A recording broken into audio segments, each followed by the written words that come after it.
So, what's up? Welcome to this motorsport news channel. Today I'm going to talk about the latest Formula 1 news that have been revealed these previous days. So let's go! The first one is about Max Verstappen and his possible retirement from F1. Verstappen says Formula 1 staying with its current power unit balance would be mentally not doable for him. Max Verstappen says it is mentally not doable for him to remain in Formula 1 if the series can't drastically improve its power unit regulations for 2027, with proposals to move to a 60-40 split between combustion power and electric energy now in jeopardy. As F1 stakeholders try to find ways to improve the flawed 2026 power unit regulations for next year, a proposal has been tabled by the FIA to increase power from the V6 power plants and reduce the share of electric energy. But while the FIA said there was an agreement in principle on increasing the fuel flow to get to a 60-40 split for next year, in the days following that meeting, several manufacturers have since backtracked or voiced objections on the timelines involved, with some preferring to delay the changes to 2028 and make a smaller adjustment for next year. On Thursday, four-time world champion Verstappen, who has been the loudest critic of the current regulations, said the 60-40 change would be a very positive step in the right direction as he considers his future in F1. His Red Bull team, which builds its own engines with Ford, is also in favor of the change, as is Mercedes. But facing the prospect of the move being derailed by paddock politics, Verstappen now joined Williams driver Carlos Sainz in urging the FIA to step in and force the changes through, which it could theoretically do on safety grounds. Of course, I agree. And it will be better for the sport as a whole, Verstappen said when informed of Sainz's comments that the FIA has to take a tough stance on 2027. I can tell you if it stays like this, then, let's see. It's just mentally not doable for me to stay like this, absolutely not. Having been around for a decade, Verstappen wasn't surprised the proposed regulations change has turned political, although he hoped the 60-40 split can still happen. That's Formula 1 for you. It's simply like that. It's a bit of a shame, he said. Let's stay on the positive side. We're still looking towards making those changes. And of course, some people that at the moment maybe have a bit of an advantage will try to be difficult about it. But if the FIA is strong and also from the F1 management side, they just need to do it. Now let's go for the second one, which is about the Antonelli's frustration after George Russell's Canadian GP pole, according to Jamie Chadwick. Jamie Chadwick believes Kimi Antonelli will be frustrated after George Russell narrowly beat him to pole position at the Canadian Grand Prix. Three-time W Series champion and Sky Sports Formula 1 pundit Jamie Chadwick believes Kimi Antonelli will be left feeling frustrated after being narrowly beaten to pole position by his teammate George Russell during qualifying for the Canadian Grand Prix.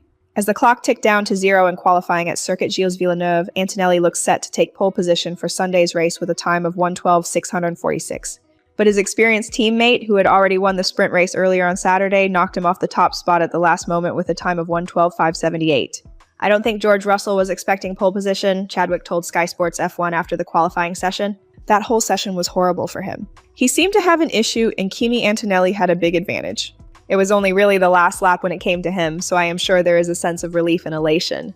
Anytime a sports person performs or bounces back under pressure, it has double the effect. It looked like anyone could be up for pole for the whole session. Isaac Hadjar was up there at one point, and then eventually it sorted itself out and we had the order it should be. She added, Kimi will be a bit frustrated. He was so strong throughout the session. I think he has had more consistent pace than George throughout this weekend, and that is going to be important for him in the race. George seemed to have put a lap in when he needed to, but Kimi looks like he had the lap in him easier in that session.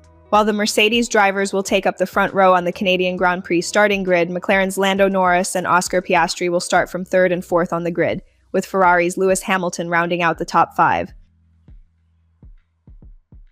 And now I'm going to talk about other news like how Hamilton avoided Canadian GP grid penalty. Hamilton will line up fifth on the Canadian Grand Prix grid after avoiding a penalty for impeding. Seven-time world champion Lewis Hamilton has been cleared of allegedly impeding Pierre Gasly in Canadian Grand Prix qualifying, which means the Ferrari driver retains his fifth place on the starting grid. Hamilton made a trip to the FIA race stewards 1 hour after qualifying for allegedly blocking Alpine driver Gasly at the Circuit Gilles Villeneuve. On his first flying lap in Q1, Gasly encountered Hamilton, who was on an outlap, on the run down to turn 8. Hamilton appeared unaware of Gasly approaching as he weaved to warm up the tires. Explaining the incident to the stewards, Hamilton said that both he and his Ferrari team didn't think Gasly was on a flying lap. And because the incident didn't change Gasly's Q1 result, with the Frenchman advancing to Q2, they didn't feel aggrieved by Hamilton's actions. The driver of car 44 explained that he was under the impression that car 10 was not on a push lap, and his team confirmed that it had the same opinion. The driver and team representative of car 10 stated they did not consider this to be a case of unnecessary impeding. The stewards therefore determined to take no further action. Hamilton qualified fifth in Q3 behind the leading cars from Mercedes and McLaren, as he is set to share the third row with Red Bull's Max Verstappen. Gasly had struggled all weekend with the behavior of his car, taking his Alpine out of park firm after sprint, qualifying to use Saturday morning's 23-lap sprint as a glorified test run. But his fortunes didn't improve in qualifying as contact with a groundhog in Q1 caused lasting damage, which prevented him from qualifying higher than 14th in the next segment. Mercedes driver George Russell claimed pole with a last-ditch effort, beating teammate Kimi Antonelli's time to claim his second pole of the 2026 season. McLaren's Lando Norris and Oscar Piastri will line up on the second row on Sunday when wet conditions are a realistic possibility. And the last news, now I'm going to talk about Max Verstappen's statements after Montoya told that he should face a race suspension. Max Verstappen has hit back at Juan Pablo Montoya after the former F1 driver suggested he should face a race suspension. Max Verstappen has dismissed recent comments from former Formula One driver Juan Pablo Montoya after the Colombian suggested the four-time champion should face a race suspension for openly criticizing the championship's new regulations. The comments from Montoya stemmed from a somewhat frosty reception to the new 2026 regulation changes. In the early stages of the season, Verstappen described them as Formula E on steroids, while many others likened the racing to playing Mario Kart.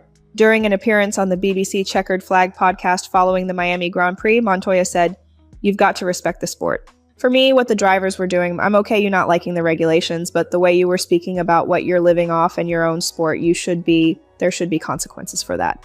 When asked what he thought would be an appropriate consequence, Montoya added, "Park him. Yeah, add 7 points to the license, 8 points to the license. Whatever you do after, you're going to be parked." And I guarantee you all the message would be different.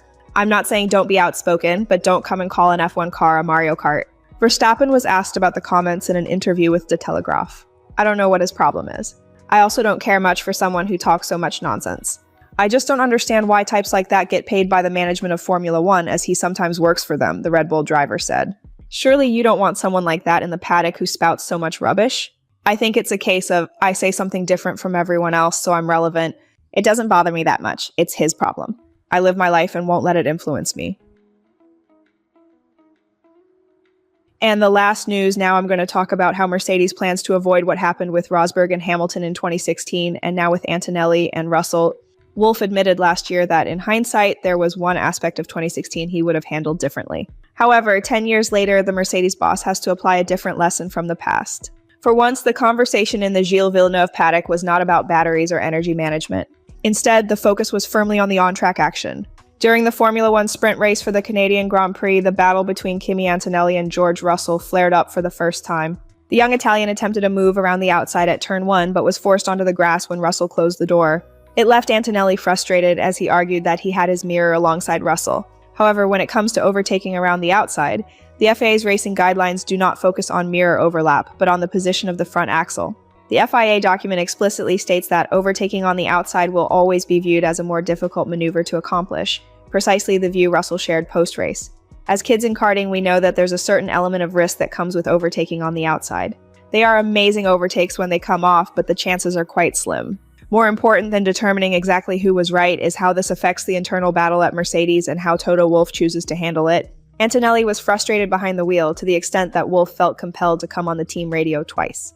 The second intervention came after Antonelli's most interesting remark. "If we need to race like this, then good to know." The championship leader fumed. Speaking in the press conference afterwards, once tempers had cooled somewhat, Antonelli explained that in his view, what happened on track in Montreal was not entirely consistent with Mercedes' pre-race meetings. "Obviously, we do meetings before races, and that's what we say in the room. Then, of course, we race to win, and we try to do our best to defend our position. So probably I understood the significance of that meeting a bit differently." Asked by motorsport.com whether he would change his own approach if this kind of racing is deemed acceptable, Antonelli continued, "For sure. I think we probably just need a bit of clarity, and then once it's clear, then it's all going to be fine, I think. Definitely, I need to probably ask again. We all want the best for, first of all, each other, but also for the team. So for sure, we will clarify, and then everything's going to be fine." That final point is naturally the most interesting one. How the conversation after the sprint race will unfold, and whether Mercedes already feels the need to tighten its rules of engagement. Recent history offers two interesting examples. Last year, McLaren tried to manage the battle between Lando Norris and Oscar Piastri through the much-discussed papaya rules. That term quickly took on a life of its own, and earlier this year, several McLaren team members admitted that the approach may at times have been overly restrictive, making life more difficult than necessary for both the team and both drivers. It is, however, a fine line to walk, over-regulating versus allowing tensions to rise too high and eventually reach boiling point on track. Wolff has plenty of experience with the latter from the Lewis Hamilton-Nico Rosberg title fight in 2016. Last year, during a remarkably candid media session at Zandvoort, the Mercedes boss shared some revealing reflections on that period. I mean, I was quite green at the time also. And I tried to, we always were open and transparent in terms of how we would handle the cars and everything. Wolf started. Where it got more difficult, I guess, was when Lewis had an engine failure in the lead in Malaysia, and that was very difficult for him to take. And from then on, the mistake that we've done is that we tried to finish the season with as little controversy as possible, rather than to say, we'll win the championship anyway, constructors and drivers, let it roll. And that is something I would maybe do differently today if we were ever to be in a luxurious position like this. Those are remarkably open comments, yet this situation is fundamentally different for two reasons, meaning Wolf cannot simply do what he suggested in Zandvoort. Most importantly, it is still early in the season and the competition is significantly closer than it was back then, particularly McLaren. Neither world championship is anywhere near secure now, meaning Mercedes cannot afford to give both drivers complete freedom. Another important difference is that Mercedes does not appear to be facing a repeat of the Rosberg scenario, where one of its drivers leaves F1 at the end of the season. Antonelli remains Mercedes' long-term prospect, while Russell has many more F1 seasons left in him as well. Of course, the Max Verstappen question continues to linger in the background, but Wolf has repeatedly stated that he sees the current lineup as a good option for Mercedes' future. If he genuinely believes that, then the relationship between his drivers must be maintained. In that respect, Wolf's comments from Zandvoort about 2016 are equally revealing. Even with Rosberg departing, that season still left scars, particularly in the relationship with Hamilton. It was a tough time with Lewis also. We had a really, really tough time around the prize giving when Nico announced it and also in the weeks after. And that's when I said, listen, we've got to sit down, because if we are not talking to each other, then where is this going? And I just want you to know that I'd like you to be in the team for a long time. You're the best driver. If you think we're the best team, then we need to just sit down and agree to disagree or put all those points out. And what we've really learned is that you need to communicate.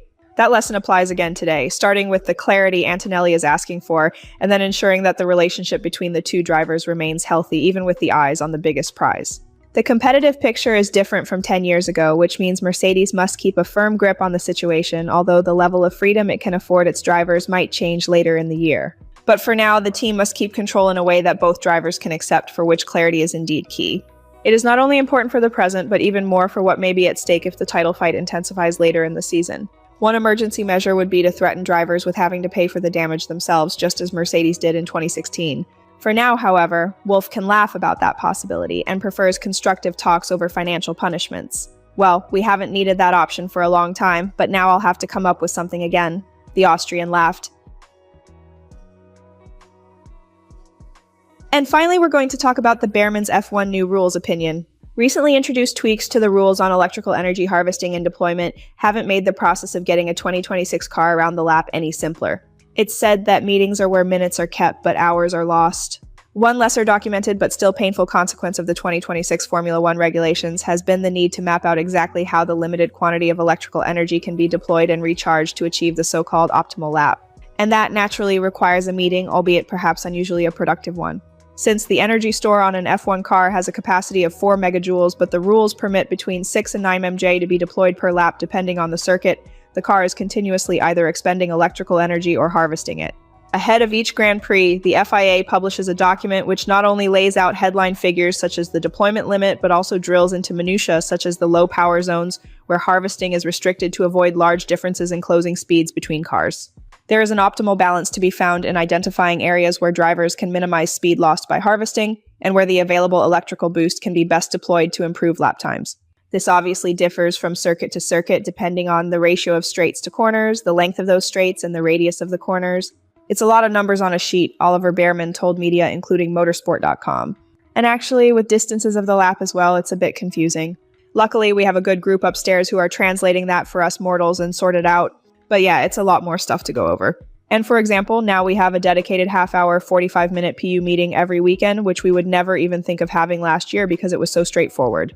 So it's definitely another thing to think about. But now we're on round 5, so we're getting there. We're getting up to speed step by step. So you don't need to start having lift and coast. You don't need to start using super clipping. You don't need to have the drivers holding part throttle on exit corners to avoid deploying in one place and putting it somewhere else. Yeah, it's something that, in a way, it's kind of introducing a problem to fix another problem. Maybe not ideal, but it's probably where we are with this current hardware across the whole grid. That's all for now. I hope you liked this video. If so, don't forget to give me a like and subscribe.